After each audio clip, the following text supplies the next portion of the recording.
से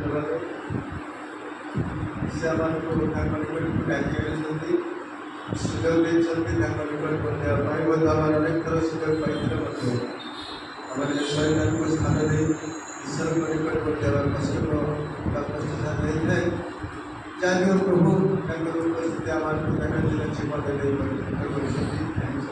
विषय आज आम देखा पाचु बर्तमान जो परिस्थिति जगत से 6-7 पदे बाकी 24 में 6-7 पदे कहूँ तुम्हें मैंने चिथर विष संक्रमण जलरव शिल्प तापर 7 पदे देखा जाति पक्षे जाति राज्य पक्षे राज्य उठ और विभिन्न स्थान विभिन्न प्राकृतिक विपर्य हो चलती मनुष्य आज पर्यंत गणना परिस्थितिर अभाव अच्छी कहीं वर्ष वर्ष मास मास दिन दिन ईश्वर वाक्य शुणी आसला मानकर हूँ तो चेतना अच्छी मैंने सावधान अभाव अच्छी आम चिंताधारा जगत प्रति आसक्त प्रभु आम को केमती चेतना दिखती चेतनार बाणी दिखती आम निश्चित भाव में अवगत थाई ख्रीष्ट ठार विमुख जीवन काटो परा आम जापारे सत किंतु ईश्वर दृष्टि आम जैसे यथार्थ केते प्रेम कर प्रेमर विषय से दिन घोषणा करते गालातिया 6-7 पदे कथा कहूँ ईश्वर विद्रूपर पात्र नुहतु कहूँ भ्रांत आगे कहूँ भ्रांत न हो द्वितीय कहूँ ईश्वर विद्रूपर पात्र नुहति मैंने उपपेक्षा करती ना कि क्या सपोर्ट करती क्या अपोज करती विषय पाखे कुछ ना सर्वज्ञ सर्वज्ञ भी से समस्त को प्रेम करती गोटे विषय लिखा रवि पुस्तक में 9:18 देखते जहाँ पीछा करती प्रेम करती जहाँ पीछा करती कठिन करती जत जगत समय एक प्रकार परिस्थिति आवे आउ निश्चित भाव में जिते प्रार्थना कले भी प्रभु प्रार्थना शुणुना इस प्रकार वचन भी आम प्रकाश करें किंतु प्रभु जहाँ प्रेम करती शासन भी करती इच्छा योजना और संकल्प जिते आम देखा पाचु प्राय पुनरुत्थान सरी जा गुड फ्राइडे भी सरी जा से समय आम चिंताधारा कार्यकलाप वर्तमान गोटे 15 दिन बीतीगला आम चिंताधारा कार्यकलाप समय आवश्यकता अच्छे एति नुहे वर्ष सारा प्रभु आम सहित रही जिते 13-8 एक कथा कौन बोली से काली थे आज 2000 वर्ष तले जमी थे 1000 वर्ष तले परमेश्वर उद्देश्य था सन्यासी सदाप्रभु उद्देश्य था पर मुहूर्त प्रभु यही लोक मान दुर्बलता सकाशु लोक मान चिंतार अभाव सकाशे प्रभु गोटे शिशु रूप नहीं जगत आसले से समय भावानी मैंने थे अनेक सत्य भावानी थे अनेक गौण भावानी थे ईश्वर पापन मन फेरा सबकि घोषणा कर चलते कितु से लोक मैंने पुनर्वार करते ना कथा शुणा तो दूर कथा से पुनर्वार निर्यातना ताड़ना दिया विभिन्न प्रकार परिस्थिति पर मंत्र प्रभु क्षमा दे जगत को प्रेम करी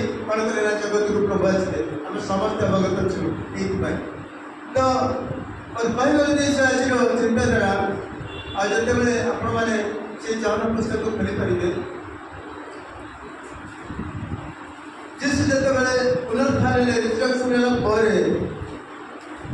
20-21 पद टी देखु आ 22 पद देखा जीशु जिते जगत में पुनर्वार शिष्य मान दर्शन कर कौन कहले जीशु से पुनर्वार कले तुम्भ मानकर शांति हो पिता जो प्रकार मत प्रेरण कर से प्रकार तुम प्रेरण कर कोई से विश्वास छाड़ी से कले पवित्र आत्मा गोटे चेतनार बाणी आछि कहले पवित्र आत्मा को ग्रहण कर से जानती पवित्र आत्मा प्रभु यीशु निजे गोटे आत्मा जो परमेश्वर जगत आसते ग्रहण कर मध्यस्थल ठिया केत समस्या गोटे गला 3 ବର୍ଷର 3.5 ବର୍ଷର ସେବା କାର୍ଯ୍ୟ କଲା ତାଙ୍କ ସହିତ ମଧ୍ୟ ସେମାନେ ଥିଲେ। ପରମନ୍ତରେ ପ୍ରଭୁ ଯୀଶୁ ପୁନରୁତ୍ଥାନରେ ସେମାନଙ୍କର ହାତ ପାଦ ସବୁ ଦେଖାଇଲା ପରେ ମଧ୍ୟ ଗୋଟିଏ କଥା କହୁଛନ୍ତି, କହିଲେ ସେମାନଙ୍କ ଉପରେ ପ୍ରଶ୍ନ ସେମାନେ କଲେ ପବିତ୍ର ଆତ୍ମାକୁ ଗ୍ରହଣ କର। ବାକି ତଳ ପଦ ଲେଖା ଅଛି କ୍ଷମା କରିବା କଥା କି କ୍ଷମା ଧରିବା କଥା ବର୍ତ୍ତମାନ ପ୍ରକାଶ ହୁଏ, କିନ୍ତୁ ପବିତ୍ର ଆତ୍ମାକୁ ଗ୍ରହଣ କର। ପବିତ୍ର ଆତ୍ମାକୁ ଗ୍ରହଣ କରିବା କେତେ ଗୁରୁତର ବିଷୟ ଆଜି ଖ୍ରୀଷ୍ଟିୟ ଜୀବନରେ ତାହା ମାନଙ୍କୁ ଜାଣିବାକୁ ଆବଶ୍ୟକତା ଅଛି। ତେଣୁ ଯେତେବେଳେ 12 ଶିଷ୍ୟମାନଙ୍କୁ ପ୍ରଭୁ ଯୀଶୁ ଆଉ ଥରେ ଦର୍ଶନ ଦେବା ବେଳେ ସେତେବେଳେ 7 ଜଣ ଶିଷ୍ୟମାନେ ଥିଲେ। ଆଉ ଥରେ ଯୀଶୁ ଏହାପରେ ଆଉ ଥର ସେମାନଙ୍କୁ ଦର୍ଶନ ଦେଲେ। ତାପରେ ସେହି ସମୟରେ ଆପଣମାନେ ଦେଖିବେ 21 ତାର 2 ପଦ, John 21 ତାର 2 ପଦରେ କୁହାଯାଉଛି, ସିମୋନ ପିତର ଥୋମା ଯାହାଙ୍କୁ ଦିଦିମ ବୋଲି କୁହନ୍ତି, ଗାଲିଲୀର କାନା ନିବାସୀ ନାଥନାଏଲ, ଜେବଦୀଙ୍କ ପୁତ୍ରମାନେ ଓ ତାଙ୍କ ଶିଷ୍ୟମାନଙ୍କ ମଧ୍ୟରେ ଆଉ 2 ଜଣ ଏକତ୍ର ଥିଲେ। ସେହି ସମୟରେ ପିତର କ'ଣ କଲେ ଦେଖନ୍ତୁ, କେତେ ଚେତନା, କେତେ ପ୍ରେରଣା। ଆଉ 3 ଥର ଅସ୍ୱୀକାର କଲେ ମଧ୍ୟ ପ୍ରଭୁ ତାଙ୍କୁ ପୁନର୍ବାର ଦର୍ଶନ ଦେଲା ପରେ ମଧ୍ୟ ସେଇ ପିତର କ'ଣ କରୁଛନ୍ତି ଦେଖନ୍ତୁ। ପିତର ସେମାନେ କହିଲେ, ମୁଁ ମାଛ ଧରିବାକୁ ଯାଉଛି। ଅତି ଦୟନୀୟ କଥା। ମୁଁ ମାଛ ଧରିବାକୁ ଯାଉଛି। କେତେ ବଡ଼ ଘଟଣା ଗଲା, କେତେ ବଡ଼ ସଙ୍କଟ ଘଟିଗଲା। ଯୀଶୁଙ୍କୁ ଗଲଗଥାର କାଲବାରୀ କ୍ରୁଶରେ ଚଢ଼ାଗଲା। ଆଉ ଯୀଶୁଙ୍କୁ ଚଢ଼େଇବା ବଦଳରେ ବାରବାଙ୍କୁ ଚଢ଼େଇବାର ଥିଲା। ସେ ପ୍ରକୃତରେ କ୍ରିମିନାଲ ଥିଲେ, କିନ୍ତୁ ତା ବଦଳରେ ଯୀଶୁଙ୍କୁ ଚଢ଼ାଗଲା। ପରେ ମଧ୍ୟ କ'ଣ କଲେ ନା, ପିତର ମୁଁ ମାଛ ଧରିବାକୁ ଯାଉଛି। ଆଉ ସେଇ ଯେଉଁ ଦଳ ବିବରଣୀ ଗତିକି ଗାୟକୁ ଯାଉନି, ଦଳକୁ ଯେଉଁ ବିବରଣୀ ଅଛି, ସେହି ସମୟରେ ମଧ୍ୟ ମାଛ ଧରିବାକୁ ଗଲା ପରେ ମଧ୍ୟ ଯୀଶୁ ସେମାନଙ୍କୁ ଦେଖୁଛନ୍ତି। ସେମାନଙ୍କୁ ମନେ ପକାଇବାର ଥିଲା ଗାଲିଲୀରେ ତାଙ୍କୁ ଯେଉଁ ଡଙ୍ଗାରେ ସେମାନଙ୍କ ଡଙ୍ଗାକୁ ଯୀଶୁ ଗଲେ, ସେତେବେଳେ ସେ ଗୋଟେ କଥା ସ୍ୱୀକାର କରିଥିଲେ, କ'ଣ ଜାଣନ୍ତି ନା, ହେ ପ୍ରଭୁ, ମୁଁ ଜଣେ ପାପୀ, ମୋତେ ଦୟା କରନ୍ତୁ, ମୋ ଠାରୁ ଆପଣ ଚାଲିଯାଆନ୍ତୁ। Luka 5:10 ଲେଖା ଅଛି, ଆପଣ ଦେଖିପାରିବେ। ଯେତେବେଳେ ଏହି ସମୟ କଥା କହିଲା ପରେ 3 ଥର ପୁଣି ଯେତେବେଳେ ତାଳନ ଆସିଲା, ସେତେବେଳେ ଯୀଶୁଙ୍କ ଭିତରେ କହିଥିଲେ କ'ଣ ବୋଲି, ଆପଣ ଯାହା କରିବେ ମୁଁ ତାହା କରିବି। ଯେ ଯେଉଁ ଜାଗାରେ ବିଭିନ୍ନ ପରିସ୍ଥିତି ଆସେ ମୁକାବିଲା କରିବାକୁ ଠିଆ ହେଇଛି, କିନ୍ତୁ ଭିତର ଅର୍ଥ ଅଛି ମୋତେ ଜାଣ 3 ଥର ସ୍ୱୀକାର କରିବ।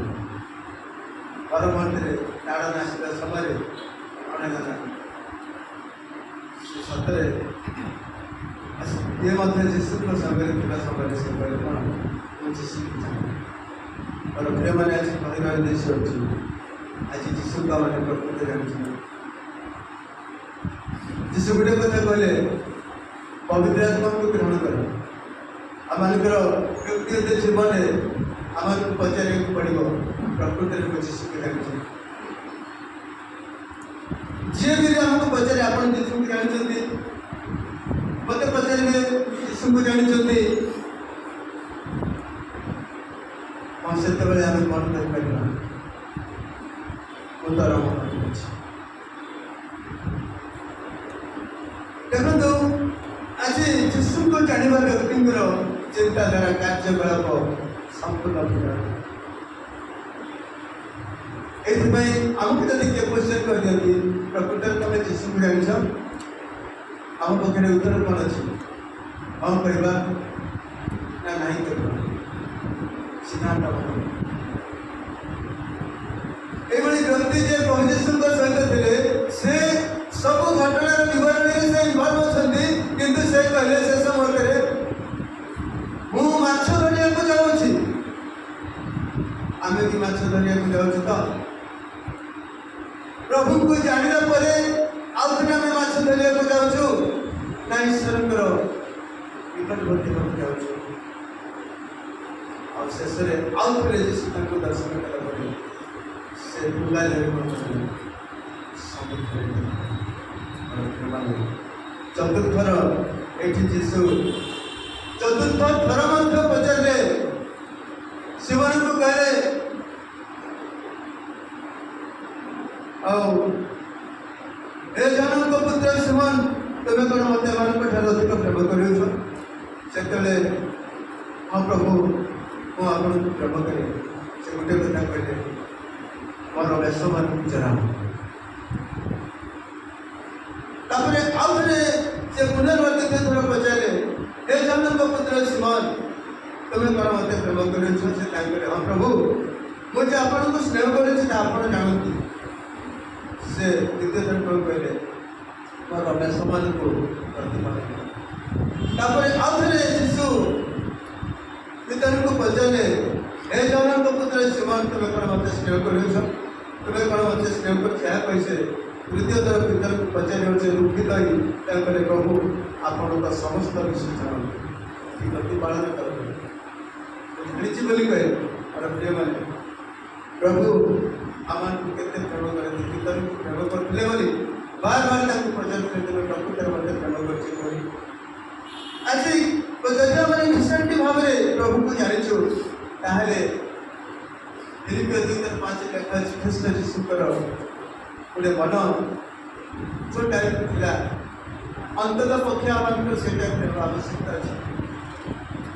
ଯଦି ଆମେ ପ୍ରଭୁ ଯୀଶୁଙ୍କୁ ଜାଣିଛୁ ତାପରେ ଆମେ ଦେଖିବାକୁ ପାଉଛୁ ବର୍ତ୍ତମାନ ଏମିତି ଗୋଟେ ପରିସ୍ଥିତି ହେଇଛି କହିବାକୁ ଗଲେ ଯେଉଁ ପ୍ରକାର ପରିସ୍ଥିତି ବର୍ତ୍ତମାନ ଓଡ଼ିଶା ବାହାରେ ଗୀର୍ଜାଘର ଗୁଡ଼ାକ ସବୁ ଖୋଲା ହେଉଛି। ଆପଣମାନେ ଚ୍ୟାନେଲରେ ଦେଖୁଛନ୍ତି ଯେ ପ୍ରକୃତରେ ଯୀଶୁଙ୍କୁ ଜାଣିଛି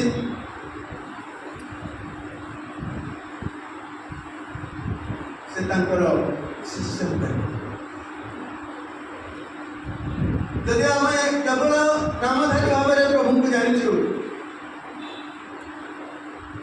ତାହେଲେ କିଛି ଲାଭ ହେବନି।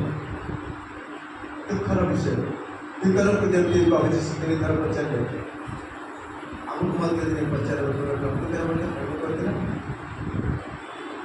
ନା ଉପହାସ କରିଥିଲା? ଏ କ୍ୱେଶ୍ଚନ୍ ଯଦି ଆମମାନଙ୍କୁ ଆସେ ତାହେଲେ ଆମେ କ'ଣ ଉତ୍ତର ଦେଇପାରିବା?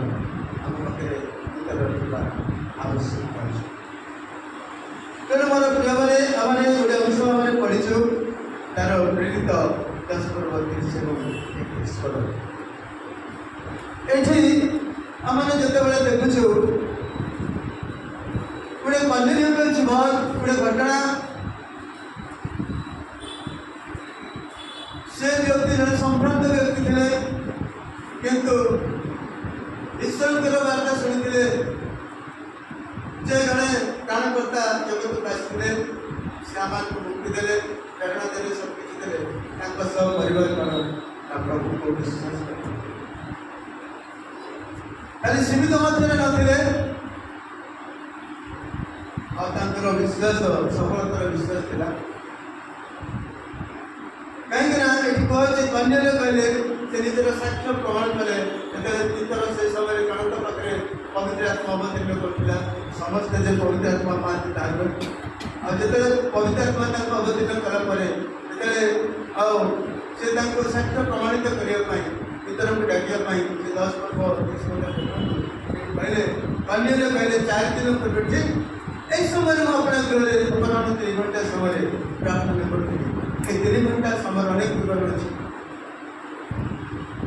3 ଘଣ୍ଟା ସମୟ ହୁଏତ ପ୍ରଭୁଙ୍କ ଦୃଷ୍ଟିରେ ଯଥାର୍ଥ ହେଇପାରେ, ହୁଏତ ତ୍ରିବିଧ ଈଶ୍ୱରକୁ ବି ବୁଝାଯାଏ। ଆଉ ଯେତେବେଳେ ପ୍ରେରିତ 3 ପର୍ବରେ ବି ଆମେ ଦେଖୁଛୁ ଅପରାହ୍ନ 3 ଘଣ୍ଟା ସମୟରେ ପିତର ଆଉ ଜଣ ଯେତେବେଳେ ମନ୍ଦିରକୁ ଯାଉଥିଲେ ପ୍ରାର୍ଥନା କରିବା ପାଇଁ, ସେଦିନର ସଫଳତାର ପ୍ରାର୍ଥନା ହେଉଥିଲା, ବିଶ୍ୱାସର ପ୍ରାର୍ଥନା ଥିଲା, ଅଲୌକିକ ଘଟଣାର ପ୍ରାର୍ଥନା ଥିଲା। ଯିଏକି ମାଆଙ୍କ ପଟରୁ ଖଞ୍ଜଇକି ଜନ୍ମ ହେଇଛି ସେ କୁଦା ମାରି ଠିଆ ଭିତରେ ଜଣଙ୍କ ପଛରେ ଚାଲିଗଲା। ସେଦିନର ବିଷୟ ଗୋଟେ ଦିନ ଥିଲା।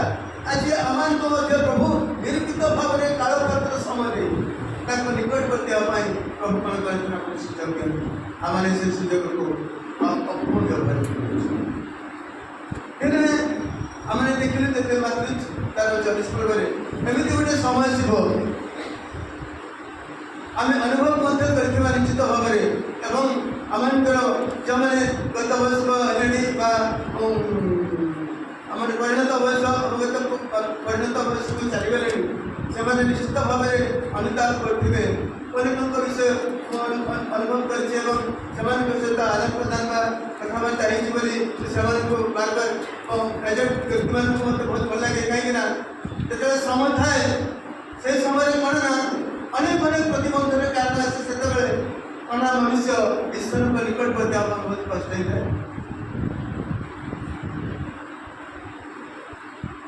ଇଣ୍ଟରେଷ୍ଟିଂ ନାହିଁ ମାନେ ଗୋଟେ ଚର୍ଚ୍ଚକୁ ଯିବି ପ୍ରଭୁଙ୍କ ସହିତ ଘନିଷ୍ଠତା ବନ୍ଧୁତା ଲାଭ କରିବି। ଆମେ ଯେତେବେଳେ ଗୀତ ପ୍ରଥମରେ ଗାଇଲୁ ପ୍ରଭୁ ମନ୍ଦିର ହୋଇ ପ୍ରବେଶରେ କ'ଣ ପ୍ରଭୁତି ଲାଭ ମିଳେ। ଯେଉଁ ଭାବନାର ନାହିଁ ଚିନ୍ତାର ବାହାରେ ପ୍ରଭୁ କାର୍ଯ୍ୟରେ ପରିଣତ କରନ୍ତି। ଆଜି ଆମର ଚିନ୍ତାଧାରା ପହଞ୍ଚିଛି ଆମେ ଗାଇବୁ କେବଳ ନାମଧାରୀ ଭାବରେ ଆମର ଗୋଟେ ସଣ୍ଡେକୁ ଗୋଟେ ଖ୍ରୀଷ୍ଟିଆନ ଭାବରେ ଆମେ ଦେଖିବା କିଛି ଲାଭ କରିବ। ଯୁଗଟିକୁ ମଧ୍ୟ ଦେଖିବାକୁ ପଡ଼ିବ, ମନୋବଳକୁ ବି ଦେଖିବାକୁ ପଡ଼ିବ, ଆମର ଚିନ୍ତାଧାରା କାର୍ଯ୍ୟକଳାପକୁ ବି ଦେଖିବାକୁ ପଡ଼ିବ ଯେ ପ୍ରକୃତରେ ମୁଁ ପ୍ରଭୁରେ ଇଚ୍ଛିତ ମୋତେ ଯେମିତି କୃଷ୍ଣ ନ କରାଯାଏ। ଏଥିପାଇଁ ମୋତେ ପୂର୍ବରୁ ସଜାଗ ହେବାକୁ ପଡ଼ିବ ମୋର ପଦରେ। ତାପରେ ଏଇଠି ଦେଖିଲି କାହିଁକିନା ଆମେ ଦେଖିବାକୁ ପାଉଛୁ ଆଜିର ଚିନ୍ତାଧାରା ଏଠି ପରିତ୍ରାଣର ପଥ ବୋଲି। এই ପରିତ୍ରାଣର ପଥ ପାଇବା ପାଇଁରେ ଅନେକ ବିଷୟମାନଙ୍କର ସମସ୍ତ ବିଷୟ ରହିଛି। ମୁଁ କୋଉଠି ଯେମିତି ଉଣା ନ ପଡ଼େ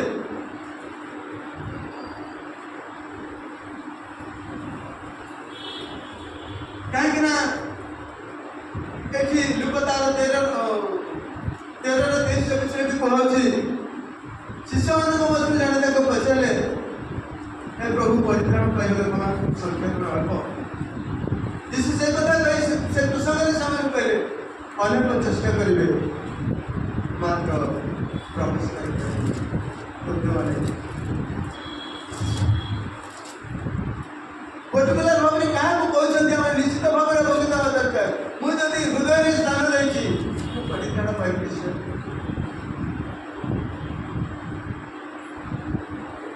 ମୁଁ ଲୋକଙ୍କୁ ଦେଖିବା ପାଇଁ ଯଦି କିଛି କରୁଛି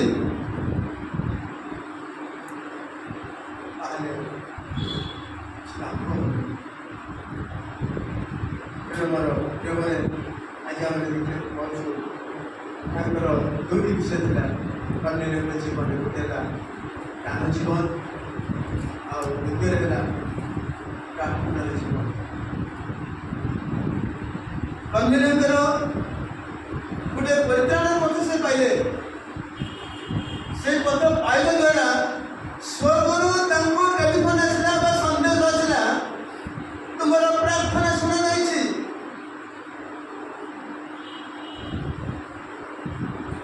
ଦାନିଏଲଙ୍କୁ ମଧ୍ୟ ସନ୍ଦେଶ ଆସିଥିଲା କ'ଣ ବୋଲି ତୁମର ପ୍ରାର୍ଥନା ଉର୍ଦ୍ଧ୍ୱରେ ଗୃହୀତ ହେଇଛି ବୋଲି।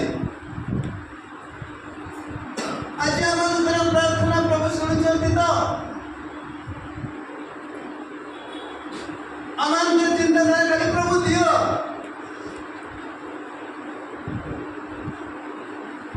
ଯେକୌଣସି ପରିସ୍ଥିତିରେ ପ୍ରଭୁ ଖାଲି ଦିଅ, ମୁଁ ତୁମର ହେବି କି ନ ହେବି ସେଟା ପରର କଥା।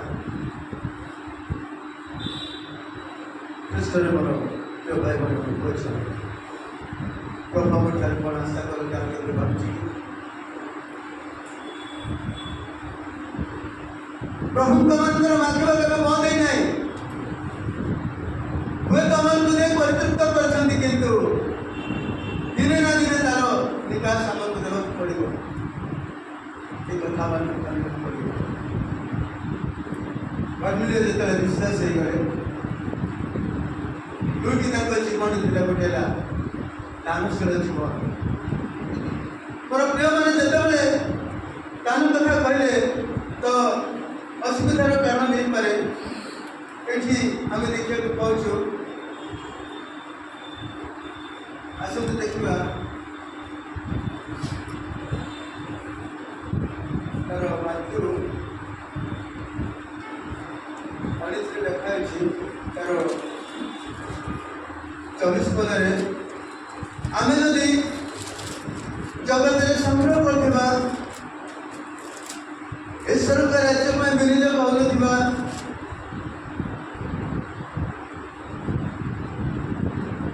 जगत चलीगला आम विनियोग कर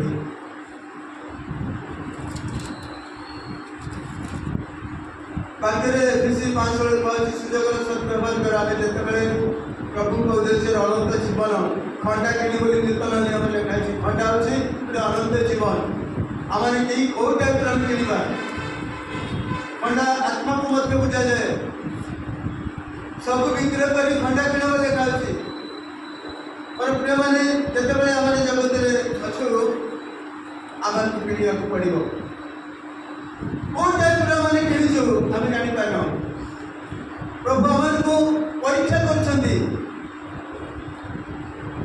प्रभु आमको निरीक्षा कर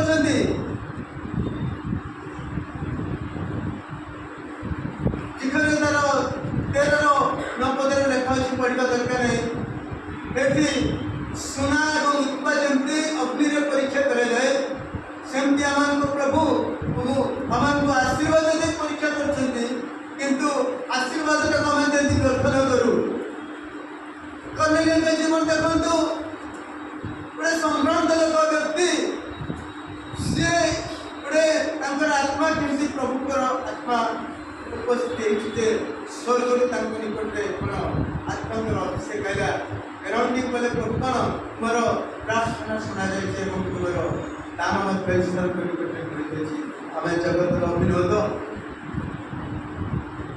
जदि आम पाखे लभ जदि अच्छी ताले आम ईश्वर के राज्य में प्रवेश करें आम बर्तमान देखुलु ये लेखा अच्छी मातृ 19-23 पद देखु से जीशु अपना शिष्य मान कहले मुझे तुम्हारे सत्य कहूँ धनी लोक अति कष्ट ईश्वर के राज्य में प्रवेश कर पुनश्च तुम्हारे कौन ईश्वर के राज्य में धनी लोक प्रवेश कर अपेक्षा बरं सूचीर चित्र दे प्रवेश करवा बहुत सहज हो पाए जगतर धन रत्न मोह माया प्रलोभन आमको कौन उन्नति पद को नहीं पार ना जदि आमको नहीं पार 70 वर्ष बयस 60 वर्ष पर्यंत ना या मैंने जो मैंने प्रेम कर ईश्वर के राज्य में आमको अधिकार ना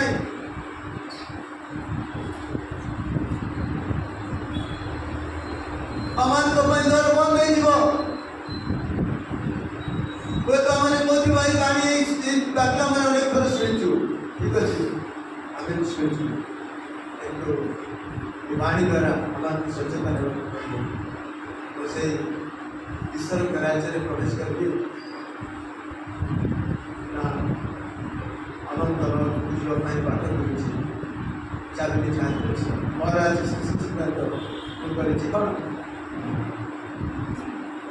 सिद्धांत मो रही चाबी मत दिखाई कहार अनुरूप प्रभु सुजोग देते अनुरूप जदि व्यतीत आ जनकर अनुरूप हो तार प्रतिफल कौन प्रिय मैंने आम निश्चित भाव अवगत अच्छे आज सुजोग आत्मा अभिषेक सहित संलग्न जीवन काटिया पर मुहूर्त किसी मिल ना सब व्यर्थ हो जगतर रीतिनीति मोह माया प्रलोभन आयोजन काली आकृति यही कारण की जान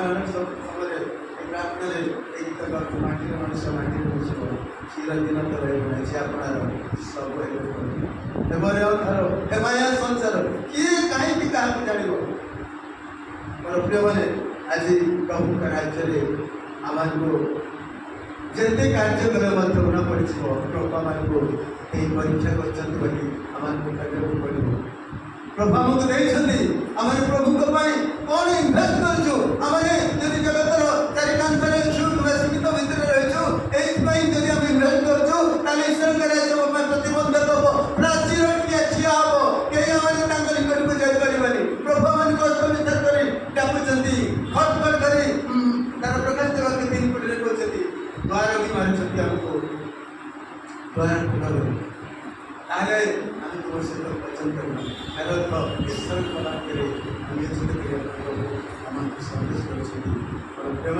आम केते खुशी करा आमको जान तेणु जो हितोपदेश तार 3 सतीश लेखा सुंदर विषय लेखा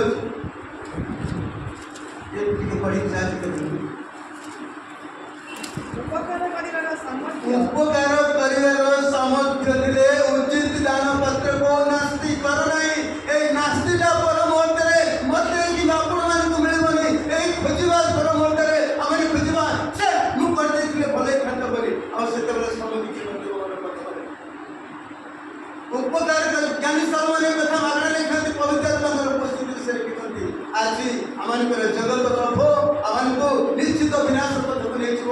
ପ୍ରଥମ ତିମୋଥୀ 6:10 ଲେଖାଛି ଜଗତର ସମସ୍ତ ମୂଳର ଅନିଷ୍ଟ ଆମମାନେ କ'ଣ କରୁଛୁ ନା ବର୍ତ୍ତମାନ ଜଗତରେ ପ୍ଲାନ୍ ତିଆରି କରୁଛୁ। ଏଇ ପ୍ଲାନ୍ ତିଆରି କ'ଣ ହବ ନା ନଷ୍ଟ ହେଇଯିବ।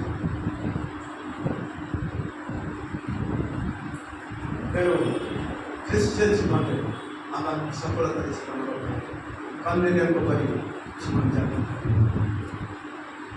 ପ୍ରାର୍ଥନାର ସହିତ ଆମମାନଙ୍କୁ ସ୍ୱର୍ଗ ରାଜ୍ୟ ପୁଣି ଖାଲି ସ୍ୱର୍ଗ ରାଜ୍ୟ ପ୍ରଭୁ ନେଉନାହାନ୍ତି ଆମର ଦାନ।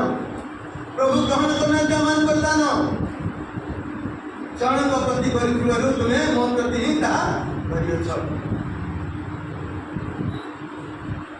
ଯୋଜନା ଉପରେ ଯୋଜନା କିଛି ଲାଭ ନାହିଁ। ଦିନେ ତାର ଶାନ୍ତି ଲୋକ ତାର 12 ନମ୍ବର ଭିତରେ ଲେଖାଇଛି ପଢ଼ିବା ଲୋକ 12 ହାତରେ ଲେଖାଉଛି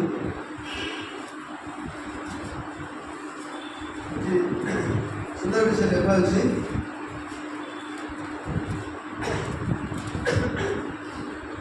ପୁଣି ସେ ସେମାନେ କହିଲେ ସାବଧାନ ସମସ୍ତ ପ୍ରକାର ଲୋଭରୁ ଆପଣ ଆପଣଙ୍କୁ ଦୂରେଇ ରଖ କାରଣ ଜଣେ ଲୋକର ଜୀବନ ତାର ସମ୍ପତ୍ତିର ପ୍ରାଚୁର୍ଯ୍ୟ ଉପରେ ନିର୍ଭର କରେ ନାହିଁ।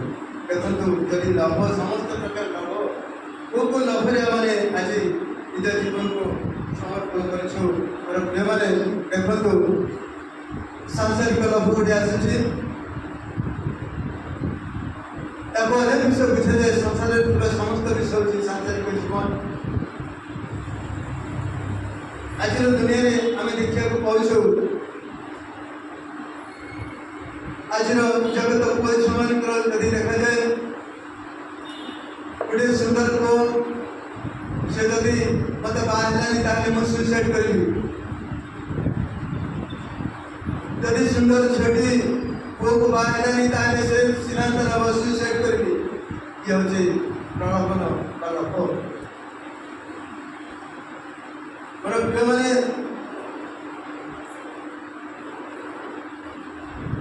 ଆଟ୍ରାକ୍ସନ୍ ଆମମାନଙ୍କ ଜୀବନରେ ଯେ ପର୍ଯ୍ୟନ୍ତ ଜୀବ ନାହିଁ এই প্রলোভন আমাকে এতে ঈশ্বরকে রাজ্যর প্রতিরোধ করব কল্পনার বাহিরে। তেণু আমাকে দেখতে পড়ব ভিন্ন ভিন্ন টাইপর আমাদের রাজ্য লোভ ধন লোভ সাংসারিক লোভ পদ পদবী লোভ ভিন্ন ভিন্ন টাইপর লোভ গুড়া রয়েছে। এদ্বারা যে ମୁଁ ଈଶ୍ୱରଙ୍କ ରାଜ୍ୟରେ ପ୍ରବେଶ କରିବି ସମ୍ଭବ ନୁହେଁ। ଯଦି ମୁଁ ପ୍ରଭୁଙ୍କ ରାଜ୍ୟରେ ଅଛି ସତ୍ୟର ଆତ୍ମାରେ ଅଛି ତାହେଲେ ମୁଁ ଆଶା କରିବି ମୁଁ ପ୍ରଭୁରେ ଅଛି ମୋ ଜୀବନ ପ୍ରଭୁରେ ସମର୍ପିତ କିଛି। ଜଣ 4:20 କଥା କୁହାଯାଇଛି କ'ଣ ବୋଲି ଏଠି କହୁଛି ଯେଉଁ ସମୟରେ ସତ୍ୟ ଉପାସକମାନେ ସତ୍ୟର ଗୁଣାତ୍ମାର ଉପାସନା କରିବେ। এই প্রকার সময় উপস্থিত বর্তমান ছিল মধ্য প্রভু এই প্রকার উপাসক মানুষ চাহিদা সত্যের প্রকৃতরে উদ্দেশ্যে প্রকৃতর বিকল্প বড় বন্ধুମାନେ ଆଜି ସେଥିପାଇଁ ଗୀତ ଉପଦେଶ ତାର 22 ଲେଖା ହେଉଛି ସଦାପ୍ରଭୁଙ୍କ ଆଶୀର୍ବାଦ ଧନ୍ୟବାଦ କରେ। ଆମେ କ'ଣ ମାଗିବା ପ୍ରଭୁ ଜାତି ଦାନ କରିବେ। ଆମେ ପ୍ଲାନ୍ ତିଆରି କରିବାନି ପ୍ରଭୁ ଦେଇ ପରିତୃପ୍ତ କରିବେ। ତାଙ୍କର ନିକଟ ହେବା ପାଇଁ ପ୍ରଭୁ ଆମକୁ ଚାହାନ୍ତି। ସେ ଯେତେବେଳେ ନିଜ ପୁସ୍ତକରେ ଆମେ ଦେଖିବାକୁ ପାଉଛୁ ତାର 3:20 ସେ ମାଗିବା ଏବଂ ଅତ୍ୟଧିକ ଦାନ କରି ପରମେଶ୍ୱର ଆମେ ଚାହିଁବାନି କି ଆମର ଆଶୀର୍ବାଦ ଆସୁ ବୋଲି ପ୍ରଭୁ ଆଶୀର୍ବାଦ ଦେଇ ପରିତୃପ୍ତ କରିବେ। ଯେତେବେଳେ ଆମେ ତାଙ୍କ ନିକଟବର୍ତ୍ତୀ ହେବା ପ୍ରଭୁ ଅସମ୍ଭବକୁ ସମ୍ଭବ କରିବେ। ଯଦି ଆମେ ଅମାନ ଗୁଡ଼ାକ ବୁଝିବା ସେ ମୂର୍ଖ ଭଳିଆ ଯଦି ଆମେ ଚିନ୍ତା କରିବା ସେଦିନ ତାଙ୍କୁ କୁହାଯାଇଥିଲା କ'ଣ ବୋଲି निर्बोध आज जदि राति जीवन नहीं क्या प्राण कर निज को जीवन को आगे सजाड़ ये मुक्तिर पथ अच्छे यदि सजाड़ सब किसी प्रभु गोटे विषय मुझे समाप्त करने जाऊँगी 4 वर्ष तले कथाटा घोषणा करी आज हठात मत कथाटा जो साष्टांग नापर मत मन पड़ा जड़े राजा तर जन्मदिन पड़ा गत वयस्क मध्य से परिणत वयस सिद्धांत नेला मोर जन्मोत्सव धूमधाम पालन हो जाओ से समस्त को गोटे विषय कहले कौन बोली कहले कहले समस्त को स्वाधीनता देली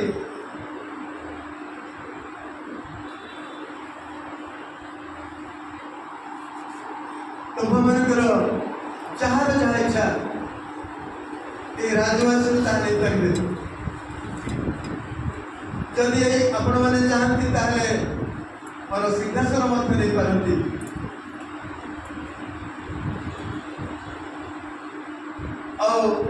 समस्ते तो समान नुहति प्रभावित जगत निश्चित भाव आठी हीरार आरंभ कर प्रति माणिक पर्यंत जिनस गुड़ाक खाई राजवंश विभिन्न प्रकार जिनस सब थाए सी जहाँ पाइला से दिन से लुटफान कले एत बड़ सुजोग कौन आम हराइबानी शेष कि बाकी रहा ना जे सिंहासन पाइला से आहरी खुशेरा सुनर सिंहासन मो लुटफान कर नहीं गली बोली से बहुत खुशी है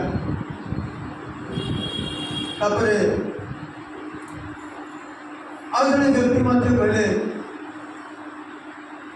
मु कौन कि पाइली ना से देखिले से राजवास किसी ना मूल्यवान जिनस सब नहीं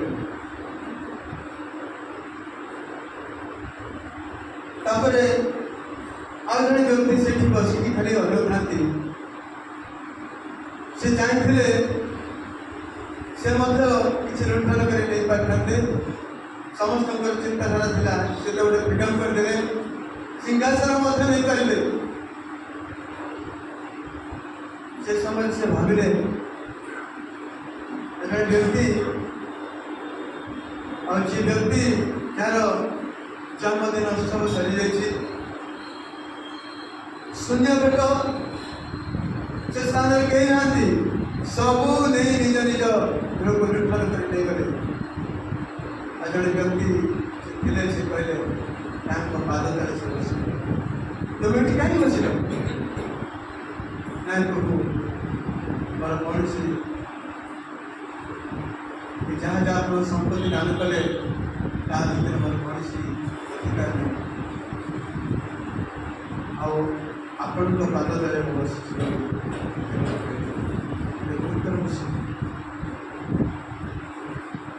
समस्त जो लोक 15:7 कौन लिखा अनेस्पत धार्मिक मान अपेक्षा कौन जड़े मन परिवर्तन कर कौन स्वर्ग आर्थिक आनंद लिखा से व्यक्ति ईश्वर को कहले ईश्वर को पाद तले से बसला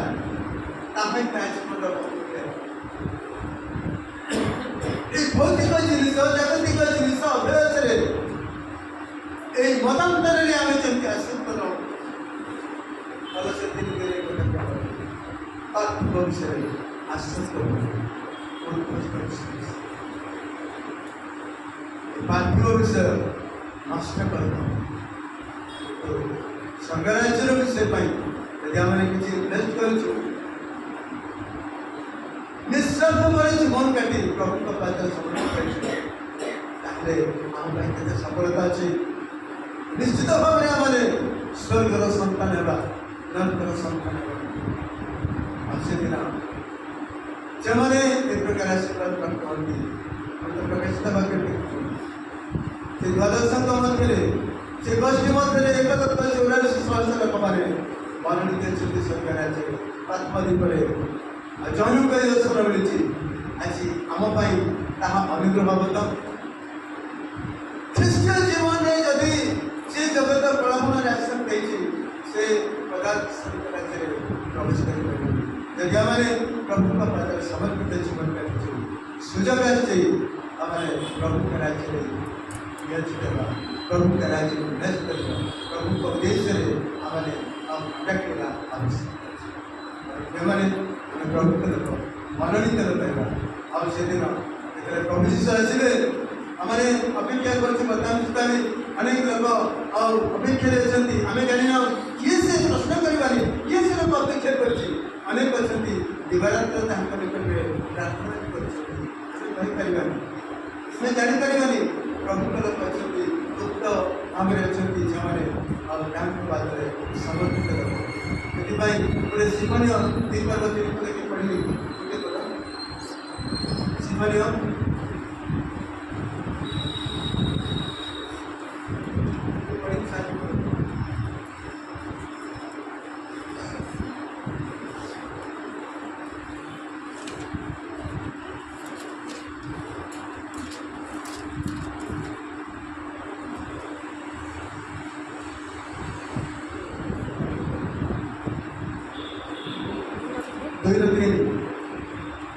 हे ଦେଶତ୍ୱ ନମ୍ର ଲୋକମାନେ